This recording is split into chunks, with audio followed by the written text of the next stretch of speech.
नेता कैसा हो, कैसा हो।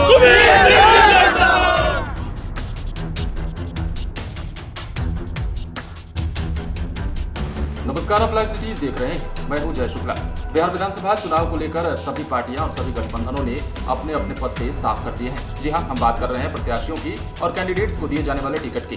हर तरफ से जहां बीजेपी और जदयू ने भी अपने प्रत्याशियों का ऐलान कर दिया, तो वहीं महागठबंधन में भी लगभग सभी प्रत्याशियों का ऐलान पहले चरण के लिए किया जा चुका है। ऐसे में कई नेता ऐसे भी हैं जो पहले से ही आस लगाए बैठे थे कि उन्हें टिकट मिलने वाली है, लेकिन ऐसा नहीं हुआ। कई नेता ऐसे हैं जिनका टिकट काट दिया गया। बीजेपी से भी और जदयू से भी कई नेता ऐसे हैं जो उम्मीद में तो थे, लेकिन पार्टी ने उन्हें टिकट नहीं दिया है, बल्कि दूसरे को मौका दिया गया है। ये गठबंधन में कई लोगों को इस बार कई लोगों की आस पूरी हुई है, तो वहीं कई लोगों की आस इस बार टूट गई है। उन्हीं में से एक हैं जमुई के चकाई से नरेंद्र सिंह के बेटे सुमित सिंह। जी हां, सुमित सिंह को भी उम्मीद थी कि जदयू से उन्हें टिकट दिया जाएगा, लेकिन ऐसा नहीं होने के बाद अब वो इंडिपेंडेंट रूप से चुनावी मैदान में उतरने को तैयार हैं और आज के आज उनका नॉमिनेशन भी होना है।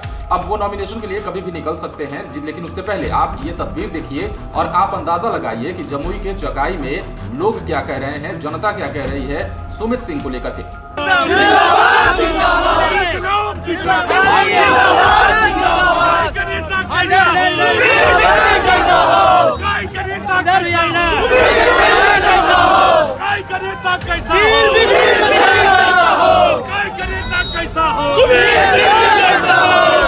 तो ये तस्वीरें साफ कह रही हैं कि सुमित सिंह की जय जयकार चकाई में हो रही है। जनता पूरा नारा लगा रही है, जय जयकार कर रही है। आज का नेता कैसा हो, सुमित सिंह जैसा हो के नारे लगातार लगाए जा रहे हैं। इस भीड़ को देखते हुए ये अंदाजा लगाना सहज है कि सुमित सिंह के साथ जनता है और ऐसे में सुमित सिंह भी चुनावी मैदान में उतरने वाले हैं। लेकिन इससे पहले कई विधानसभा चुनाव को लेकर कई नेताओं की आस टूटी है। उनमें से नरेंद्र सिंह के बेटे सुमित सिंह बताए जाते हैं। ये कद्दावर नेता है वहां के और ऐसे में एक बार फिर से चुनावी अखाड़े में उतरने को तैयार है, वो भी इंडिपेंडेंट रूप से। कहा जा रहा है कि जदयू से टिकट नहीं मिलने के बाद उनकी नाराजगी तो जाहिर है ही, उसके बाद उन्होंने जदयू के खिलाफ ही चुनाव लड़ने का ऐलान किया है और वहां से निर्दलीय या इंडिपेंडेंट रूप से वहां से चुनाव लड़ेंगे और जनता का पूरा समर्थन उन्हें मिल रहा है। जनता जय जयकार कर रही है। ऐसे में देखने वाली बात यह होती है कि बिहार विधानसभा चुनाव में किसकी शय और किसकी बात होती है। कई ऐसे नेता हैं जो इंडिपेंडेंट लड़ने को तैयार हैं, तो कई पार्टियों के नेता हैं जो अलग पाला बदल चुके हैं। कल ही हमने आपको दिखाया कि बीजेपी से राजेंद्र सिंह जो दिनारा से लड़ने वाले थे, उन्हें टिकट नहीं मिलने के बाद उन्होंने लोजपा का दामन थाम लिया।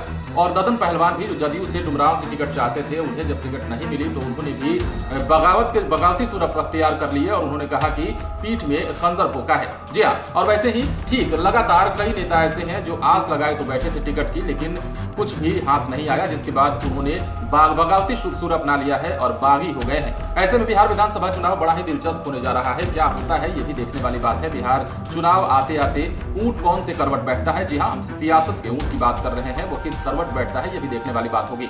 कई बड़े नेता हैं, कई कद्दावर नेता हैं, कई पार्टियों के, जो इस बार अपने ही पार्टी के खिलाफ किसी दूसरे पार्टी का दामन थाम के चुनावी अखाड़े में उतरेंगे या फिर इंडिपेंडेंट रूप से चुनावी अखाड़े में उतरने को तैयार दिख रहे हैं। और उन्हीं में से एक हमने आपको तस्वीर दिखाई जमुई के चकाई में सुमित सिंह की, जहां जनता उनकी जय जयकार कर रही है। आज उनका नॉमिनेशन भी है और आज कभी भी वो अपना नामांकन करने निकल सकते हैं। आप बने रहें लाइव सिटीज के साथ। बिहार चुनाव से जुड़ी तमाम खबरें हम आपको बताएंगे, उसके लिए आप हमारे चैनल को सब्सक्राइब कर ले। अगर आप ये वीडियो फेसबुक पर देख रहे हैं तो पेज को लाइक करें। इसके अलावा आप हमें ट्विटर पर भी फॉलो कर सकते हैं। धन्यवाद।